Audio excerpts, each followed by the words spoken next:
नमस्कार साथियों, आज की जो समीक्षा का टॉपिक है वो है परस्पर निर्भर भारत और खाड़ी देश। मैं इस समीक्षा से पहले ये बता दूं, यह समीक्षा छात्रों को सुनने, उन्हें ज्ञान देने से संबंध है। इसका दर्शकों को सुनने, उन्हें ज्ञान देने से संबंध है। इसका किसी राजनीतिक संगठन, देश या अन्य किसी संगठन से कोई संबंध नहीं है।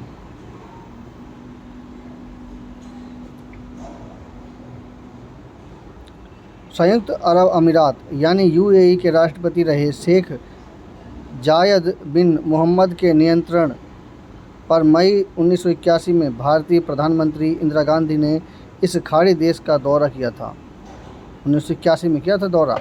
करीब 45 वर्ष पहले हुई इस मुलाकात में दोनों नेताओं ने सहमति जताई थी कि खाड़ी देश और भारत की सुरक्षा और कल्याण की कड़ियाँ आपस में जुड़ी हुई हैं। समय के साथ यह धारणा और मजबूत हुई है कि दोनों क्षेत्रों की सुरक्षा और समग्र कल्याण परस्पर निर्भर हैं। एक ऐसे समय जब ईरान युद्ध के चलते समूचे क्षेत्र में अशांति बढ़ने से पूरे समीकरण बदल गए हैं, तो यह विचार और प्रासंगिक हो गया है। अरब प्रायद्वीप में सऊदी अरब, कुवैत, बहरीन, कतर, यूएई और ओमान जैसे 6 प्रमुख देश हैं। यहाँ दक्षिण एशियाई देशों की बड़ी प्रवासी जनसंख्या रहती है। लोग काम करने के लिए जाते हैं वहाँ, और इनमें से भी सबसे ज़्यादा संख्या भारतीयों की है। इनमें इनकी तादाद 90 लाख से 1 करोड़ के बीच है। नहीं, 90 लाख से 1 करोड़ नहीं, उससे कई गुना ज़्यादा है। 90 लाख से 1 करोड़ तो लगभग ये दुबई में ही होंगे, उससे कई गुना ज़्यादा है। पाकिस्तानियों और बांग्लादेशियों की संख्या भी 50 लाख से अधिक है। नेपाल और श्रीलंका से लोग यहाँ लाखों लोग यहाँ हैं। ये लोग इन देशों की अर्थव्यवस्था में महत्वपूर्ण भूमिका निभाते हैं। देखिए, यहाँ पर एक महत्वपूर्ण चीज़ बताई है, ये लोग इन देशों की अर्थव्यवस्था में महत्वपूर्ण भूमिका निभाते हैं। यही पॉइंट आ जाता है बात कि पूरी लाइफ तो सरकार हमारे को, भारत सरकार यहाँ पर पालती है हमको, और मतलब यहीं खिलाना है, यहीं पिलाना है, और यहीं से एजुकेशन ले जाते हैं। लेकिन जब कमाने की बात आती है तो विदेश में यानी खाड़ी देशों में चले जाते हैं। तो अर्थव्यवस्था में कहाँ का योगदान हुआ? खाड़ी देशों की अर्थव्यवस्था में भारतीयों का योगदान सबसे महत्वपूर्ण हुआ। इसी बात को तो ध्यान रखना है कि आप पूरी अपनी जवानी तो अपने देश के लिए, पूरी जवानी तो आपने विदेश में बिता दी, तो अर्थव्यवस्था वहाँ की मजबूत हुई। और अपने पास क्या आया? तो आपने यहाँ पर केवल लेना रहा, आपको देने के लिए आप अरब में चले गए। मतलब इसी वजह से हम लोग पिछड़े हुए हैं। मतलब यंग आबादी जिस देश में भी ज़्यादा रहती है, अर्थव्यवस्था वहाँ की मजबूत होती है। ये लोग पेशेवर, कार्यकारी और प्रबंधकीय से लेकर अर्धकुशल और सामान्य श्रमिक जैसी भूमिकाओं में सक्रिय हैं। यह कहना एकदम सही होगा कि भले ही खाड़ी देशों में यूरोपीय प्रवासी भी रहते हों, लेकिन उनका काम दक्षिण एशियाई, विशेष रूप से भारतीयों के बिना नहीं चल सकता। जी हाँ, अब देखिए, शेख अपने आप को क्या समझते हैं? लगता है जैसे कि भगवान खरीद लें, गॉड खरीद लें, ऐसे समझते हैं। और वो भारतीयों को तो कुछ भी नहीं समझते हैं।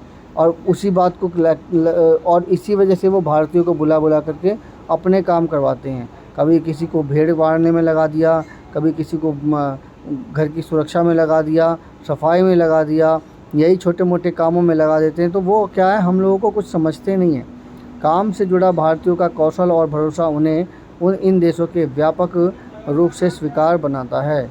देखिए, काम करने के लिए भारतीय लोग वहाँ पे जाते हैं, और इसी वजह से, क्योंकि भारतीयों के पास कार्यकुशलता है, और कार्यकुशलता की वजह से, और उनमें भरोसापन भी है, तो कार्यकुशलता और भरोसेपन की वजह से वो लोग इनको स्वीकार कर लेते हैं। जितना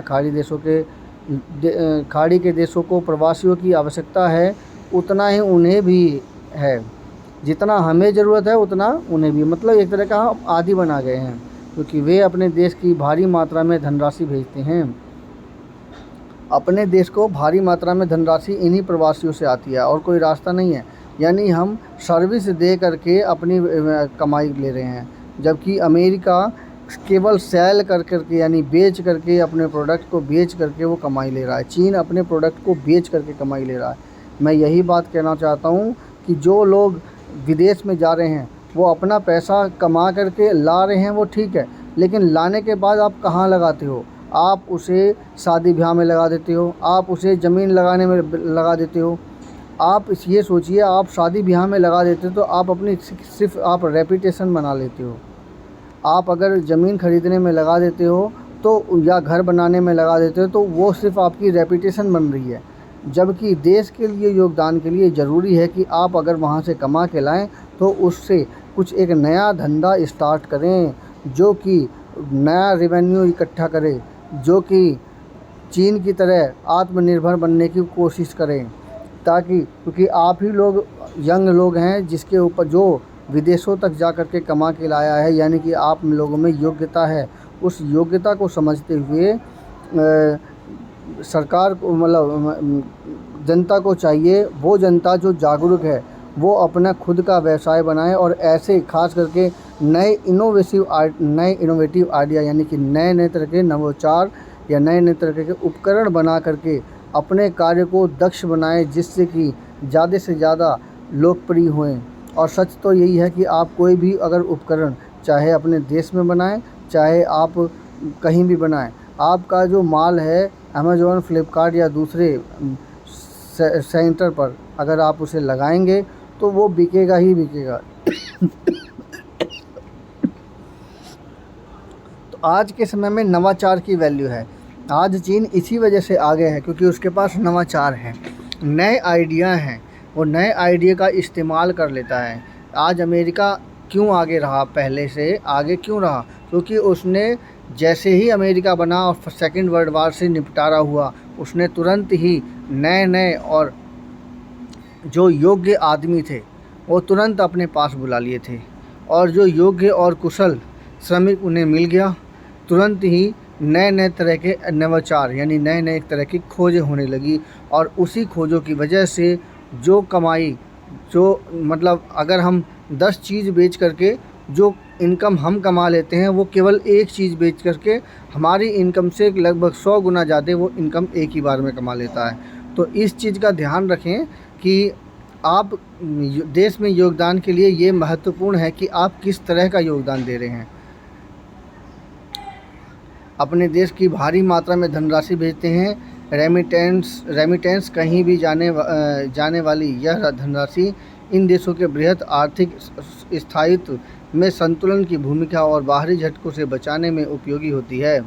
बाहर के झटकों से बचाने के मतलब हमारे पास बाहर देश के सिक्के आ जाते हैं, जिससे कि हमें बचाने में उपयोगी होती है। भारत के चालू खातों के लिए यह राशि बहुत बड़ा योगदान देती है। अब ये देखिए, बाहरी झटकों का मतलब जैसे कि ईरान के ऊपर अभी झटका लगा अटैक का, तो उसने क्या किया, हॉर्मुज़ बंद कर दिया। हमारे पास क्या है? हमारे पास तो कुछ भी नहीं है इस तरह का। तो इसलिए बाहरी झटकों से बचने के लिए हम लोग एक बहुत ही महत्वपूर्ण काम ये कि बाहर के विदेशी के सिक्के हमारे देश में आ जाते हैं, और इसी वजह से वो हमारे लिए उपयोगी है। भारत के चालू खाते के लिए यह राशि बड़ा योगदान देती है, लेकिन मौजूदा हालत में पाकिस्तान के लिए यह अस्तित्व का संकट पैदा कर सकती है, क्योंकि उसकी अर्थव्यवस्था पहले से ही नाजुक बनी हुई है। अब वो अर्थव्यवस्था क्या, जब वो शुरू से ही, आप सोचिए जब से पाकिस्तान बना है तब से तो लगता है जैसे बच्चा होता है ना, छोटा बच्चा, फुदक के उससे लड़ाई, फुदक के उससे लड़ाई, फुदक के वो करना, फुदक के वो करना, वो वाली सिचुएशन है।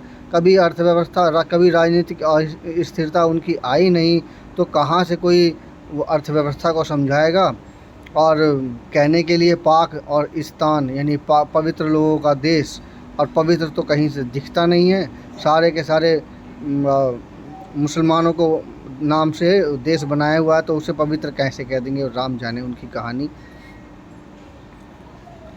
क्योंकि उनकी अर्थव्यवस्था पहले से ही नाजुक बनी हुई है, और वास्तविकता यही है कि जब राजनीति स्थिर रहेगी तभी जाकर के वो अर्थव्यवस्था स्थिर रहेगी।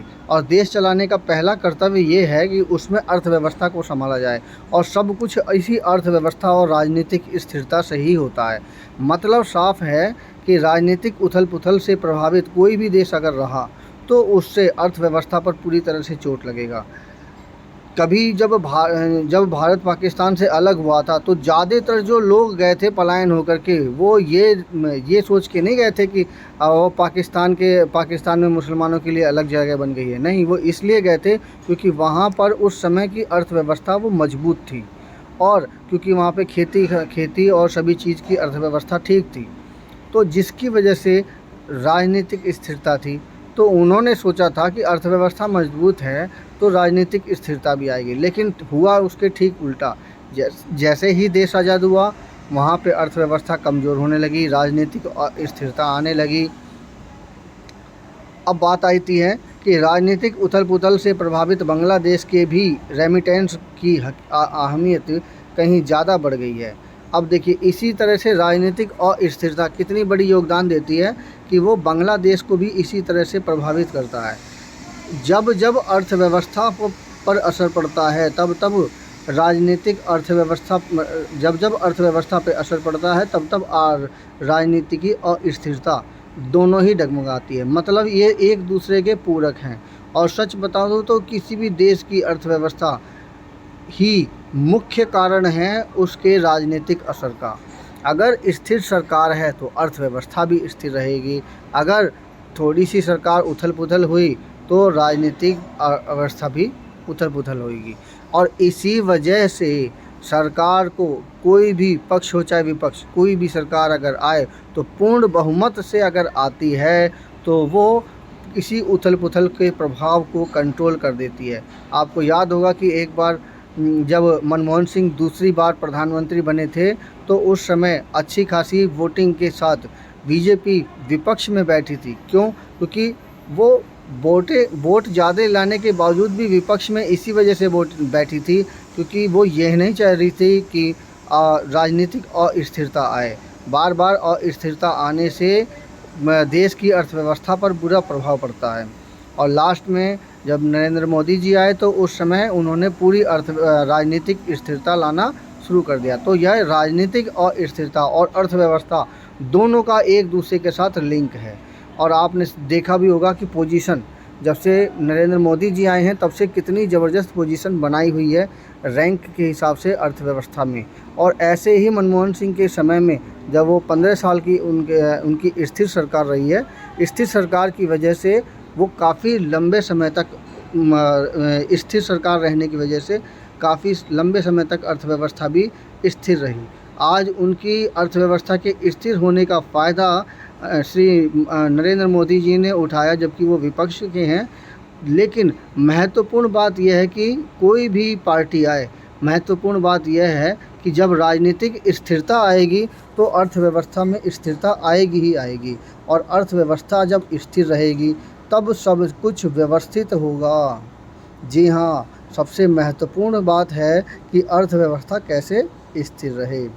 बृहत आर्थिक स्थिरता के अलावा खाड़ी देशों में कार्यरत लोगों द्वारा भेजे जाने वाले रेमिटेंस उनके स्वजनों के लिए भी बहुत आवश्यक हैं।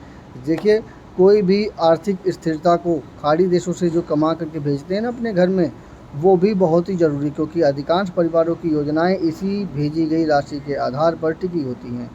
उसके अभाव में उनके परिवारों का भविष्य अधर में लटका रह सकता है। जी हाँ, यही बात है कि परिवार अधर में लटका रह सकता है। और मैं तो यही सलाह दूंगा कि जो परिवार विदेश में, दुबई में या किसी अन्य जगह पर कमा के लाता है, वो उसे इस प्रकार से लगाए कि कुछ पैसा इस तरह से इन्वेस्ट करे कि नया इनोवेशन हो, ताकि उनका कम से कम नाम तो चले। वो लोग ये सोचते हैं कि मेरा घर बन गया, मेरा शादी अच्छी हो गई, या परिवार में बहन की शादी अच्छी हो गई या बेटी की शादी अच्छी हो गई, इस तरह के राशियों में उपयोग करके वो चंद क्षण भर के प्रसिद्धि पा लेते हैं। लेकिन आप अगर उस पैसे का थोड़ा सा अगर बचा करके नए इनोवेशन में अगर लगाएं तो उससे बेनिफिट ये होगा कि आपकी जो प्रसिद्धि है वो लंबे समय तक रहेगी और सरकार की अर्थव्यवस्था में सुचारू रूप से, स्थायी रूप से योगदान दे सकेंगे। तो ये महत्वपूर्ण है कि आप स्थायी रूप से किस तरह से सरकार को योगदान दें, सरकार की हेल्प करें। और उसके लिए आपको नवीनीकरण यानी नए तरह के नवाचार, नवीनीकरण और नई आइडिया को ले करके आना ही पड़ेगा। और ख़ास करके न्यू स्टार्टअप स्टार्ट करना सबसे महत्वपूर्ण है। तो ज़्यादा अच्छा है जो लोग विदेश जाएं वो चंद दिनों के लिए जाएं और उसके बाद आ करके अपना स्टार्टअप शुरू करें, और उसका ऑनलाइन अगर आप उसे बेचें तो उससे अच्छा खासा अपनी एक पोजीशन बना सकते हैं, एक अपनी देश की एक पहचान बना सकते हैं, देश में अपनी पहचान बना सकते हैं, और कुछ ऐसे प्रोडक्ट भी हो सकते हैं कि वो विश्व में अपनी एक पहचान बना सकते हैं। जैसे कि फोल्डेबल घर बनाना और उसे भी बिल्कुल सस्ता कर देना, फोल्डेबल घर को बिल्कुल पैक करके दूसरे विदेशों तक में भेज देना ताकि उसको आसानी से जॉइंट करके आसानी से वो घर बनाया जा सके। तो इस तरह की जो व्यवस्था है वो वास्तव में काबिल तारीफ़ है, जो कि लंबे समय तक उस बिज़नेस को बढ़ाए रखती है और वो आदमी या वो कंपनी अच्छी खासी प्रसिद्धि भी हासिल कर सकता है। तो रेमिटेंस के अलावा खाड़ी देश भारत की ऊर्जा सुरक्षा के लिए भी बहुत महत्वपूर्ण हैं, ऊर्जा सुरक्षा के लिए भी बहुत महत्वपूर्ण हैं। पाकिस्तान और अन्य दक्षिण एशियाई देशों के लिए खाड़ी देशों की महत्ता और भी अधिक है। इसलिए क्योंकि भारत कच्चे तेल और गैस की आवश्यकताओं का आधे से अधिक हिस्सा इन देशों से आयात करता है। अब बात आए कि हम लोग जो है आयात वहाँ से तेल लेते हैं, ठीक है जी। तो अब हम काम करने के लिए भी वहीं जाते हैं। अब आप सोचिए कि तेल लेने भी वहीं से जाते हैं और हम नौकरी करने भी वहीं से जाते हैं। तो इस तरह से वो लोग तो ऑटोमेटिकली बहुत अमीर हो जाएंगे, और ऊपर से नहले पे दहला कि जो उनकी जो सप्लाई होगी वो भारत से तो पानी की होगी और उधर से तेल की होगी। और सबसे बड़ी हैरानी की बात ये कि डॉलर में व्यापार होगा, तो सिक्का किसका चला? अमेरिका का। लेकिन उसने अमेरिका और यूरोपीय देशों जैसे अन्य स्रोतों से भी तेल आयात को विविधीकृत किया है। ये कुछ महंगे होंगे लेकिन कम से कम उनकी उपलब्धता तो रहेगी। हॉर्मुज़ जलमार्ग के बाधित होने से बाकी दुनिया के साथ ही दक्षिण एशियाई देशों की समस्याएं भी बढ़ी हैं। देखिए, अगर मैं हॉर्मुज़ संकट को इस तरह से देखा जाए तो इसे दूसरे ढंग में देखा जाए तो डोनाल्ड ट्रंप जी ने कहते हैं ना, बेसिक नीड को पूरा करने का टेस्ट यानी एग्ज़ाम करने वाला सिचुएशन बनाई है। आप इसे पॉजिटिव के तरह से देखेंगे ना तो आपको पता चलेगा कि किन किन देशों में किन किन वर्ग के और कौन कौन से लोग अगर अपनी बेसिक ज़रूरतों को पूरा करने में योग्य हैं, क्षमतावान हैं, तो वो अच्छे खासे योग्य हैं। तो इस तरह से ये जो हॉर्मुज़ जलमार्ग हैं वो बाधित होने से पूरी दुनिया के दक्षिण एशियाई लोगों की जो समस्याएं हैं वो भी बढ़ी हैं। लेकिन उस समस्या को दूर करने का एकमात्र तरीका है आप योग्य बन जाए, खुद ही कुशल कौशल बन जाएं, क्योंकि हम लोग या दक्षिण एशिया के लोग तेल और गैस और पेट्रोलियम पदार्थ के बाकी ऑब्जेक्ट भी हम किसी न किसी तरह से इन्हीं देशों के ऊपर निर्भर हैं। तो ऐसी स्थिति में हमें करना क्या है कि नए तरह के प्रोडक्ट बनाने हैं जो कि या तो बैटरी से चले या किसी अन्य सिस्टम से चले, जिससे कि हम आत्मनिर्भर बन सकें। और जब हम आत्मनिर्भर बनेंगे तभी जाके देश का विकास होगा। इसके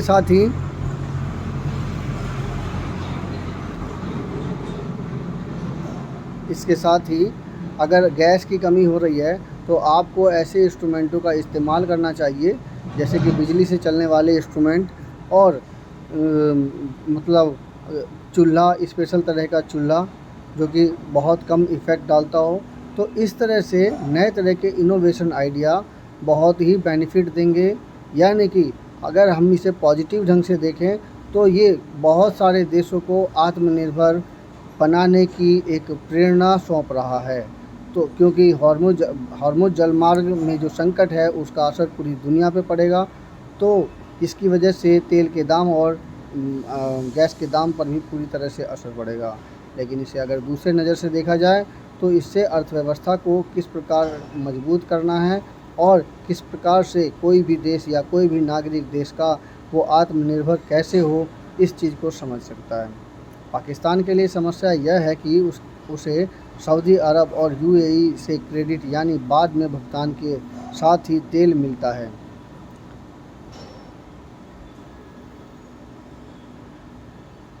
अब ये देखिए, अब चूँकि वो मुस्लिम देश है, तो मुस्लिम देश होने की वजह से पाकिस्तान ये फ़ायदा उठा लेता है कि वो सऊदी अरब और यूएई से क्रेडिट यानी बाद में भुगतान करके तेल ले लेता है। तो जो समय पीरियड है, उस समय पीरियड का वो उस पैसे का उपयोग कर लेता है, जो वह अन्य देशों से प्राप्त नहीं कर सकता। हमारे देश की भी यही कहानी है कि पैसा देते हैं और हम तेल लेते हैं। इसके चलते भुगतान की स्थिति में पहले से ही आर्थिक मुश्किलों से जूझ रही पाकिस्तानी अर्थव्यवस्था पर दबाव और बढ़ेगा। और आपने देखा होगा कि पाकिस्तानी अर्थव्यवस्था पर दबाव और बढ़ जाएगा, तो क्योंकि वो पैसे दे नहीं पाएंगे। और अभी आपने देखा होगा कि सऊदी अरब से कभी भी वो लेकर के वो पैसा लेकर के वो अपनी अर्थव्यवस्था को मजबूत करने की कोशिश करता है। उर्वरकों की आपूर्ति से संभावित गतिविधियों ने भी कृषि आधारित दक्षिण एशियाई देशों की चिंता बढ़ाई है। अब देखिए, उर्वरक फर्टिलाइज़र भी उन्हीं देशों से आते हैं, तो ऐसी स्थिति में वो उससे खेती पर भी असर पड़ेगा। मैं वही बोल रहा हूँ कि अब ये एक टेस्ट का समय है।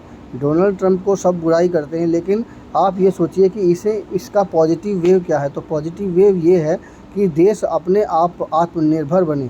ये नहीं कि अगर कोई बात हो जाए तो उस पर पूरी तरह से फोकस हो जाए, यानी कि खाड़ी देश अगर अपना तेल बेच रहे हैं या कुछ अन्य सामान, कच्चे तेल या पेट्रोलियम पदार्थ या क्रूड ऑयल बेच रहे हैं, तो उससे पूरी अर्थव्यवस्था उन्हीं के ऊपर, पूरी देश की, पूरी कई देशों की अर्थव्यवस्था उन्हीं के ऊपर डिपेंडेंट हो जाती है।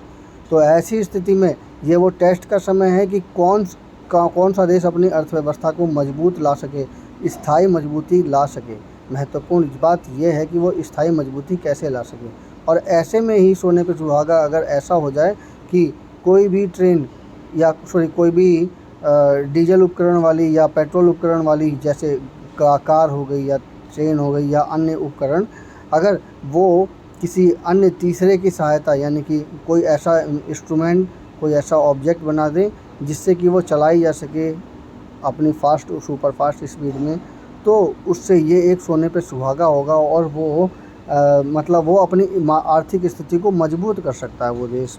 तो ये महत्वपूर्ण है कि हम अपनी आर्थिक स्थिति को किस प्रकार से मजबूत करें, उसके लिए देश के नागरिकों को जागरूक रखना पड़ेगा। एक मैनेजमेंट के अलावा ये भी ज़रूरी है कि नए इनोवेशन, नए आइडियाज़ से हम जनता को किस प्रकार से रूबरू करें, जनता उस नए इनोवेशन, नए आइडिया को किस प्रकार से एडॉप्ट करे, ग्रहण करे और उससे नए तरह के नवाचार बना करके और वो इस समस्या को सॉल्व कर सके। तो इससे देश पे भी बड़ा योगदान मिलेगा कि हम अपनी ज़रूरत की चीज़ें पूरी तरह से विदेश पर ना निर्भर होकर के हम उसके पैरेलल में कोई न कोई एक नया उपकरण ले करके चल रहे हैं, जो कि अगर संकट पड़ा, जो कि खाड़ी देशों पे तेल पे या किसी अन्य चीज़ों पे संकट पड़ा, तो उस नए वैकल्पिक स्रोत के द्वारा हम उस चीज़ को चला सकते हैं। हमारे ऊपर कोई भी दिक्कत का सामना नहीं करना पड़ेगा।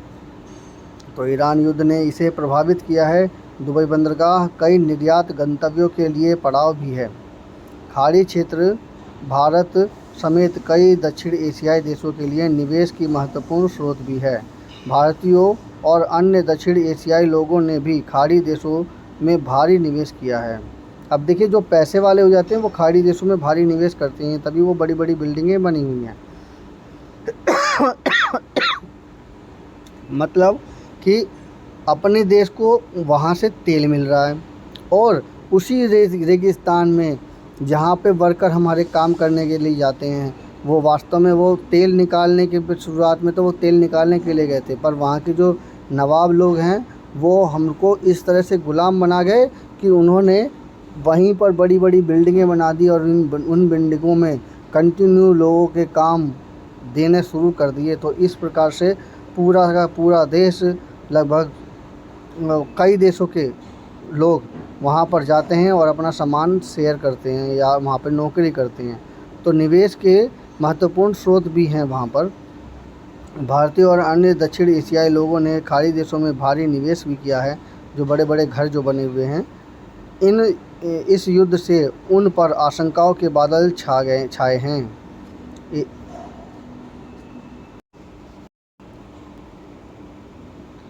तो इस तरह देखा जाए तो दशकों पहले इंदिरा गांधी और शेख जायद ने दोनों पक्षों के परस्पर हितों के जुड़ाव की ओर जो बात कही थी वह एकदम सही थी। जी हाँ, इंदिरा गांधी और शेख जायद ने जो बात कही थी ना कि दोनों पक्षों के हितों के लिए जो बात कही थी वो बिल्कुल सही थी, और इससे फ़ायदा भी है। हमारा जो खाड़ी देशों के साथ संबंध अच्छा रहेगा, तो ऐसा नहीं कि हम लोग उनके ऊपर पूरी तरह से डिपेंडेंट हैं।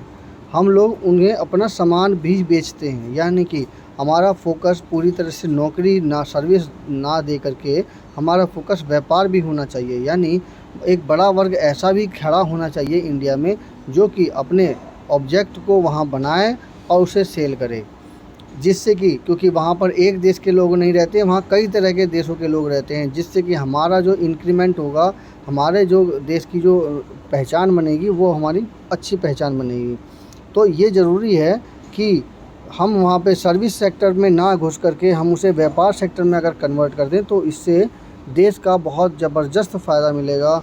और क्योंकि वहाँ पर सभी तरह के देशों के लोग वहाँ पर रहते हैं, जो कि बहुत ही मतलब वो एक ऐसा अड्डा, यानी एक ऐसा बाज़ार का प्लेस बन जाएगा जहाँ पर से हम दूसरे देशों को भी अपना माल सप्लाई कर सकते हैं। हम एक्सचेंज सिस्टम बना सकते हैं जिससे कि किसी भी ऑब्जेक्ट का एक जगह से दूसरी जगह सप्लाई की आसानी से किया जा सकता है। वहीं से अफ्रीका के देशों को, वहीं से यूरोप और अमेरिका देशों को आसानी से सप्लाई की जा सकती है जब वहाँ पे ऑब्जेक्ट इस प्रकार से सेलिंग किए जाएंगे। परंतु समस्या ये है कि हम लोग सर्विस सेक्टर के लिए हम ज़्यादातर जाते हैं। हम उसे अगर कन्वर्ट कर दें सर्विस सेक्टर प्लस मतलब सेलिंग सेक्टर, तो सेलिंग सेक्टर और प्लस सर्विस सेक्टर दोनों मिल जाएगा तो फिर हमारे देश की एक पहचान बनेगी। और सेलिंग सेक्टर वाले अपना इस प्रकार से योगदान दें कि ताकि वो व्यक्ति वहाँ से अच्छा रिजल्ट लेके आए। इस तरह देखा जाए तो दशकों पहले इंदिरा गांधी और शेख जायद दोनों पक्षों के परस्पर हितों के जुड़ाव की जो बात कही थी वह एकदम सही थी। उन्होंने जिन बिंदुओं पर सहमति बनाई थी उससे आगे का काम शेख जायद के पुत्र और यूएई के वर्तमान राष्ट्रपति शेख मोहम्मद बिन जायद अल नहयान और भारतीय प्रधानमंत्री श्री नरेंद्र मोदी जी ने बखूबी आगे बढ़ाया। दोनों के बीच मजबूत और आत्मीय व्यक्तिगत संबंध भी हैं। देखिए यहाँ पर व्यक्तिगत संबंध और आत्मीय संबंध तो रखने ही पड़ेंगे, क्योंकि हमारे देश के बहुत से नागरिक वहाँ जाते हैं और उनकी अर्थव्यवस्था को मजबूत करते हैं। तो ये ज़रूरी है कि हर केस में भारतीय सरकार अपना योगदान दे। और इससे भी महत्वपूर्ण बात है कि वो कई केसों में वहाँ के हमारे देश के नागरिक जो कि चूँकि भोले होते हैं, उनको अंदाज़ा नहीं होता, वो मतलब गलत जगह चले जाते हैं, तो फिर वो उनके जो है वहाँ के जो लोकल नियम हैं उससे प्रभावित हो जाते हैं, जिसकी वजह से कई बार वो फंस जाते हैं। तो ऐसी स्थिति में भारत और उन खाड़ी देशों का संबंध अगर ठीक हो तो वो आदमी बच भी सकता है। ऐसे कई केस आए हैं जिसमें भारत और उस देश के भारत के नागरिक किसी केस में फंस गए हैं, तो इसमें प्रधानमंत्री ने अपना हस्तक्षेप करके उनको बचा लिया है। इससे भारत की वहाँ पे पहुँच बनती है, नागरिक वहाँ पे सुरक्षित अपने आप को फीलिंग करते हैं और ज़्यादा से ज़्यादा नागरिक जाते हैं। इसके साथ ही हमारे देश का व्यापार वहाँ पे जाएगा। तो ये वो चीज़ हैं जो कि वो फैक्टर हैं जिसमें न्याय का एक फैक्टर भी बहुत ही महत्वपूर्ण है। ये समझ लीजिए कि अपने देश के नागरिक जो लगभग 1 करोड़ लोग वहाँ पे जा रहे हैं, वो हम एक छोटा मिनी इंडिया बना रहे हैं, जहाँ पर अपनी एक प्लेस है जहाँ से हम दूसरे देशों के साथ जुड़ सकते हैं आसानी से। ये ऐसा समझ लीजिए।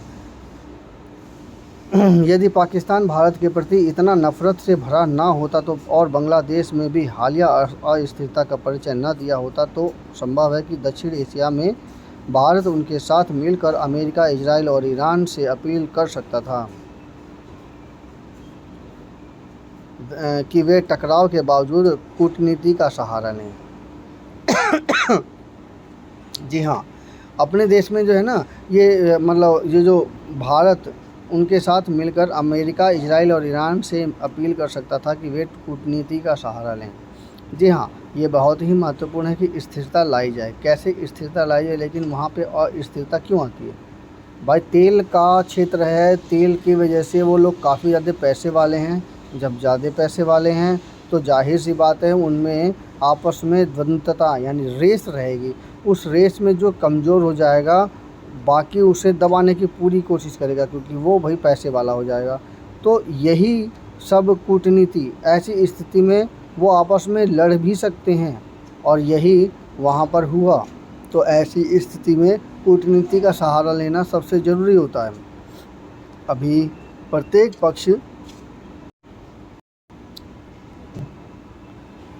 पक्ष निजी हैसियत से ऐसा कह रहा है, लेकिन सामूहिक स्वर की बात ही कुछ और होती है। देखिए, सामूहिक स्वर से हम लोग अपने मतलब एक तरह का वोटिंग सिस्टम हो जाता है। दक्षिणी एशिया की एकजुट आवाज़ में सबसे बड़ी बाधा पाकिस्तान है। वहाँ के शासक वर्ग की सत्ता भारत के प्रति नफरत पर टिकी रही है। देखिए, अब यहाँ पर दो तरह की सत्ता बन गई, भारत की सत्ता और पाकिस्तान की सत्ता, और दोनों ही देशों के वर्कर वहाँ पर जाकर के काम करते हैं। कहाँ पे? खाड़ी देशों में। और चूँकि दोनों ही मुस्लिम देश हैं, लेकिन पाकिस्तान की वो लोग सपोर्ट में रहते हैं, क्योंकि वो पूरी तरह से मुस्लिम है और हमारे देश में बाकी भी लोग रहते हैं।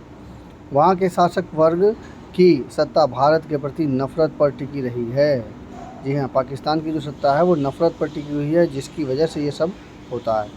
प्रधानमंत्री मोदी ने अपने कार्यकाल की शुरुआत में उसके साथ संबंध सामान्य बनाने की दिशा में पहल की, जिसे वहाँ की सेना ने सफल नहीं होने दिया। अब पाकिस्तान, ईरान और अमेरिका के बीच मध्यस्थता के लिए प्रयासरत हैं, लेकिन ईरान ने उसके प्रयासों की हवा निकाल दी। पाकिस्तान अपनी इस्लामी पहचान को दक्षिण एशियाई पहचान से ऊपर रख रहा है। देखिए, आया ना स्वार्थ। पाकिस्तान जो है नफ़रत क्यों फैलाता है? उसके पीछे स्वार्थ टिका है।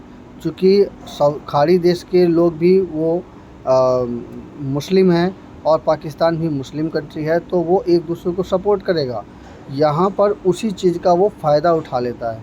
पहले तो वो नफ़रत फैलाएगा, जिससे कि हमारे देश की मतलब पाकिस्तान के देश की वैल्यू बनी रहे, जबकि इंडिया के लोग फिर वो मजबूरी में जाएंगे। इसकी वजह से पाकिस्तान अपनी इस्लामिक पहचान को दक्षिण एशियाई पहचान से ऊपर रख रहा है, और यही वो चाहता है। और अभी देखा था आपने कि अमेरिका और ईरान वार में उसने अपने आप को सुपीरियर यानी समझौते वाला देश माना पाकिस्तान ने। क्यों? क्योंकि उसके पास न्यूक्लियर रिएक्टर है, न्यूक्लियर बम है पाकिस्तान के पास। तो ये वो अपने आप को सुपीरियर समझता है, इसी इस्लामिक पहचान को दक्षिण एशियाई पहचान से ऊपर रख रहा है। तो इसमें तो अमेरिका को भी सोचना चाहिए कि हम किससे दोस्ती कर रहे हैं और किसको हम बीच में ला रहे हैं। पर अब डोनाल्ड ट्रंप साहब हैं, जब अमेरिका उनसे पाकिस्तान से कई बार धोखा खा गया है, इसके बावजूद भी अगर वो पाकिस्तान जैसे देश को बिचौलिए के रूप में ला रहा है, तो क्या ये उसकी बेवकूफ़ी नहीं कही जाएगी? तो ये तो पेंटागन वालों को भी सोचना चाहिए कि वो पाकिस्तान से इस तरह का बात क्यों करें, जिस देश पर किसी का भरोसा नहीं।